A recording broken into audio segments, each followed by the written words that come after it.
Hi all. So welcome to the last video for this week. I wasn't sure if I wanted to add this video because we're already really close to the 2 hour mark.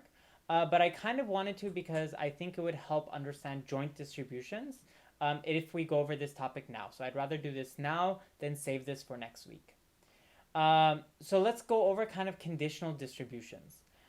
So joint distributions are definitely a little confusing, but if you think about it, we've already been kind of working with them for a little bit now. Um, like whenever we had conditional distributions, we had P of A given B. So we kind of already had two different variables interplay at any given time, right? So I have some event A and some event B. So I have two different events, two different variables, and I was looking at the distribution of one given another, and so it's like we were working with two different things. The only issue was that we weren't looking at this through the lens of random variables. And so now I'm going to kind of go through how this looks in a random variable setting. This should be fairly short.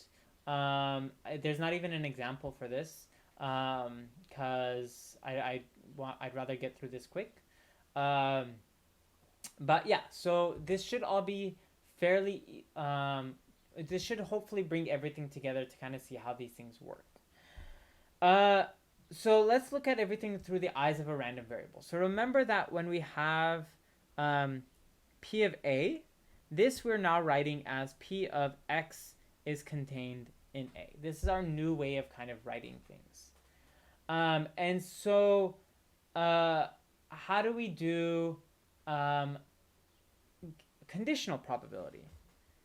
In this case, what we would have is, so if I have X is in A given some variable B, remember that this is just by Bayes, this is X is in A, and we have some event B, and we want to do the probability of B.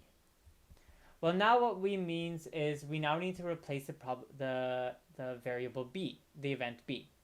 So how do we do this? We just do exactly the same as before. We just make Y be contained in B. So we do Y or X is in A, given Y is in B, and we say this is P of X in A and Y is in B divided by P of Y in B. And notice how easy it was for us to kind of do this. Like it's not that difficult to kind of see this, like how this is working.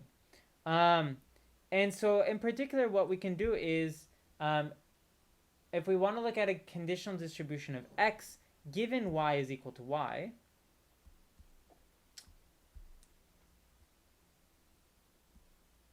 we can just see this as plugging in numbers. So we can just plug in two numbers. What do we get at the top? Well, at the top I have Y is equal to Y and X is equal to X. And then at the bottom I just get Y is equal to Y. Right? This is from Bayes' law. So what happens when the two are independent? Right? So remember this and translates to multiplication when the events are independent, right? So this and translates to multiplication for independent events. So how do we say random variables are independent of one another? So this also falls supernaturally. So two random variables are independent if we can do basically exactly what we would think. That if I take this and statement, this X is equal to X and Y is equal to Y, if I can break this up into their multiplicative components for all X and Y. And so basically a lot of this is just things we've seen before. It shouldn't be too hard, but hopefully looking at conditional distributions in this way kind of helps you start seeing where these things are coming from. So like this joint distribution, like this is really what we had for our joint distribution.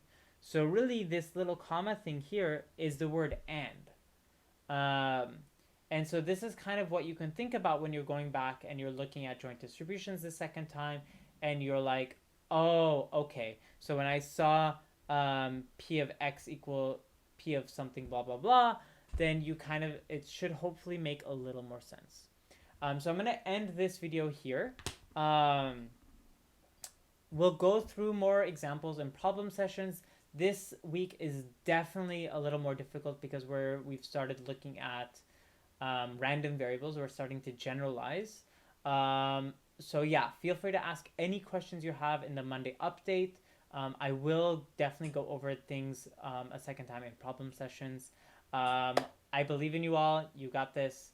And I will see you in problem sessions if you so choose to come. If not, feel free to watch the videos. Thank you, and have fun.